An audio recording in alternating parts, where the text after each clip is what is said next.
Aujourd'hui, dans Grizzly Media, c'est Journée de la culture. On va parler avec Laurence Castera qui va se produire ce soir en spectacle au Cégep Beauce-Appalaches. Laurence, comment ça va? Ça va super bien, toi? Ça va très bien, Laurence. On t'a connu avec Automate. Ensuite, La Voix, lorsque là, vraiment tout le monde a connu qui était Laurence Castera. Plusieurs ont tombé sous ton charme. Il y a des femmes, évidemment, qui ont tombé sous ton charme. Mais il y a également du monde qui ont tombé sous ton charme à cause de ta voix. Et aujourd'hui, je pense que tes choses vont très bien. Premier album qui a été sorti officiellement. On parle même d'entrer en studio dans les prochaines semaines, sinon prochains mois. Comment tu qualifierais ton évolution depuis La Voix? C'est une évolution lente, mais c'est lentement mais sûrement. J'aime ça, prendre mon temps, on dirait. Fait que, tu sais, La Voix, c'est un gros buzz, ça explose, puis j'avais vraiment besoin de ralentir puis de prendre le temps de faire les choses comme il faut, parce que là, c'est un concours d'interprète. Moi, j'ai réalisé en le faisant que finalement, c'était peut-être pas ça que j'avais envie de faire. Je fais de la musique, j'ai toujours fait ça. Je me suis dit, bon, moi, mon trip, c'est pas les grosses caméras. C'est de travailler des tunes, puis jouer dans des petites salles, puis aller chercher le monde d'une façon un petit peu différente, disons. Fait que là, c'est ce que j'ai fait. Après La Voix, je me suis booké des shows. Après ça, j'ai produit mon album moi-même. J'ai fini par signer avec une compagnie de disques, puis là, on a travaillé ça tranquillement. Fait que, tu sais, je me place les pieds un peu dans l'univers musical québécois, puis je suis comme pas pressé. J'aime ça, prendre le temps, puis mériter ma place. La Voix, c'est une grosse machine. Il y a du monde à qui tu pourrais faire plaisir, mais toi, tu as décidé vraiment d'y aller avec tes propres affaires. Je pense que ça ajoute une certaine fierté un peu à tout ça.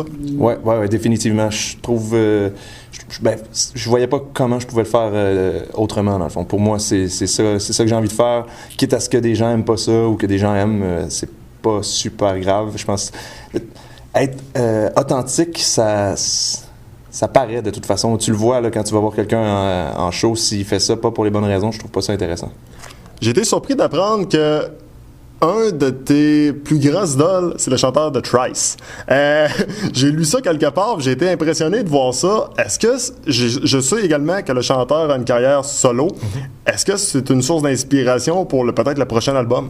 Ben oui, tu sais, honnêtement, Trice, là, c'est le groupe que j'ai écouté le plus dans toute ma vie. J'en écoute encore. Ils viennent de sortir un disque justement qui est un petit retour aux sources là, quand même pesant.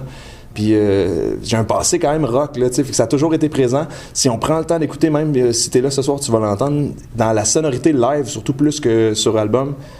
Trice est présent, là. Puis je fais même une chanson, en fait, de Dustin, de son projet solo dans le show. Mais ouais, je pense que ça a une influence. Je trouve ça difficile, par exemple, à faire comme style de musique en français. La version française de ce band-là est pas simple. Puis je pense que ça va être ma quête pendant toute ma vie. Si on pousse à l'extrême, est-ce que tu crois qu'un jour, ce serait possible d'avoir une collaboration avec lui? Mon Dieu, je sais pas si ça serait possible, mais je pense que ce serait mon rêve. Ça serait un rêve de... Je sais pas si... Il chante tellement bien, il a tellement une signature vocale particulière, je sais pas si il serait game de faire ça, mais ouais, disons que ce serait un défi de vie. Bon, il y en a qui le voient pas, là, parce que là, évidemment, on se parle, mais moi, je vois le poil levé sur les bras. Fait que, on parlait tantôt d'authenticité, je crois que c'est vraiment ça. Oh, oui, clairement. Ouais, mais écoute, je pourrais pas. C'est ça, je peux pas mentir. Trice, c'est mon band depuis tout le temps, là, vraiment. On parle de chanter en anglais. Est-ce que c'est une possibilité pour le prochain album?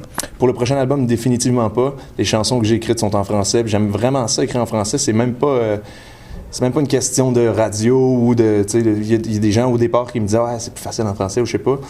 Moi, au contraire, je pense que c'est plus difficile, entre guillemets, parce qu'il faut, si tu veux que tes textes veulent dire quelque chose, il faut que tu les travailles comme il faut.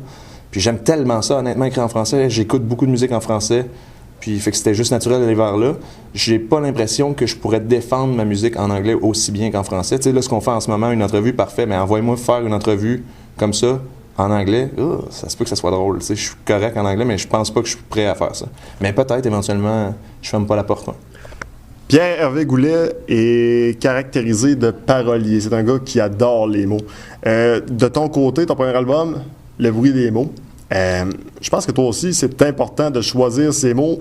Trop souvent, aujourd'hui, je crois que dans le monde de la musique, on se perd avec seulement le côté sonore, le côté, disons, catchy. C'est de la musique facile, entre parenthèses. Ouais. De ton côté, est-ce que pour toi, c'est important d'aller chercher les bons termes, les bons mots qui vont aller avec les bons accords? Oui, je trouve que c'est important de choisir les bons mots. C'est important aussi d'avoir un souci, puis PH a le même souci de la sonorité. T'sais, c'est vrai que c'est le fun quand ça sonne bien. Je trouve que c'est encore plus fun quand ce qui sonne bien veut dire quelque chose aussi. Sinon, je vois pas l'intérêt, honnêtement, d'écrire une chanson juste pour tu sais, pour avoir une belle mélodie, il y a des gens qui le font, puis c'est correct, je les laisse faire ça. Moi, c'est pas mon dada, là.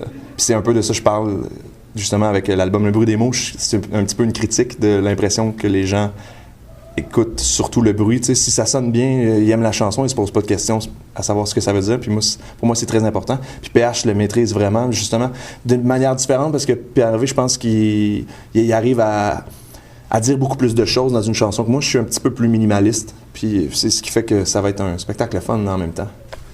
L'ancien côté rock, ça peut pas vraiment sortir d'une personne, en tout cas moi j'y crois pas. Est-ce que ça pourrait revenir, ça? Est-ce qu'on pourrait voir Laurence Castera sortir la guitare électrique, exemple, et y aller vraiment avec un band un petit peu plus rough, entre parenthèses, pour les oreilles? Ben, ce qui est fou, c'est que je joue presque juste la guitare électrique en show maintenant. Ce soir, c'est ça, justement. Là, c'est comme un juste milieu, c'est pas trop méchant, mais c'est plus présent. Puis j'ai l'impression que pour le prochain disque, il va y avoir plus de drums, plus de guitare électrique, ça va être plus sale. Fait que ça revient, ouais. J'avais peut-être besoin au premier album de tester des trucs puis d'y aller en douceur. Puis c'est sûr que le rock va revenir, puis on sait jamais, tu sais. Je rêve d'un band rock en side project un jour, peut-être. La question ténébreuse de l'entrevue. Watch out! Ton album, Le bruit des mots. Quel est le son que tes chansons produisent à l'oreille de tes auditeurs? Je pense que je comprends pas la question. Quel est le son? Ouais. Qu'est-ce que tu veux dire par là? Quand on entend une chanson de Laurence Castera, quel est le bruit que ça produit aux oreilles de tes auditeurs? Si on devait qualifier ça par un son, par un bruit, ça sonnerait comment? Je pense que ça sonne sombre, quand même. Ah ouais? Ouais, je pense que ça sonne... Ouais, je pense que c'est sombre. Mais pas... PO? Le pesant? PO, il trouve ça pesant. Fait que mon batteur qualifierait ça de lourd. Puis moi, je dirais... mélancolique, disons, mais pas nostalgique. La nuance est importante.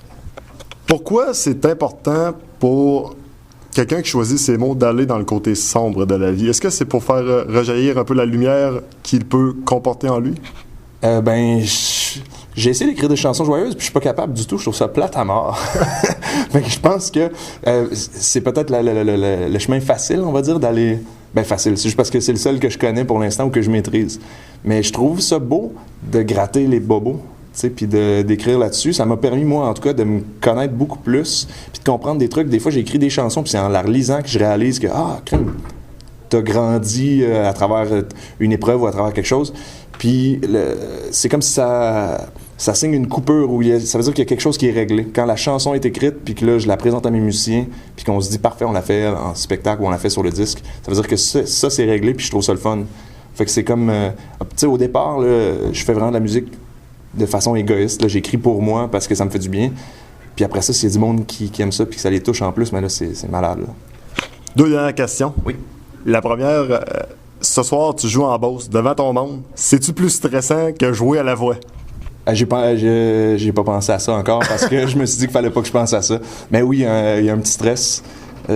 Ça fait longtemps que je pense qu'on a comme jamais joué en Beauce pour vrai. Il n'y a pas eu de show en band ici. Là, on est en duo. Ouais, il y a un petit stress, mais le fait de partager ça avec PH, qui est un ami d'enfance en plus, je pense qu'on doit avoir un stress égal. Fait que c'est bien. Et la dernière... Le public beauceron, là, selon toi, c'est-tu le meilleur? Hey, je peux pas dire que c'est le meilleur. Je joue pas assez souvent ici, mais partout où je vais, je les vante. Fait qu'ils ont bien de la pression. Tout le monde s'attend à ce que la Beauce, ça soit les meilleurs. Laurence Castera, un gros merci. Merci à toi.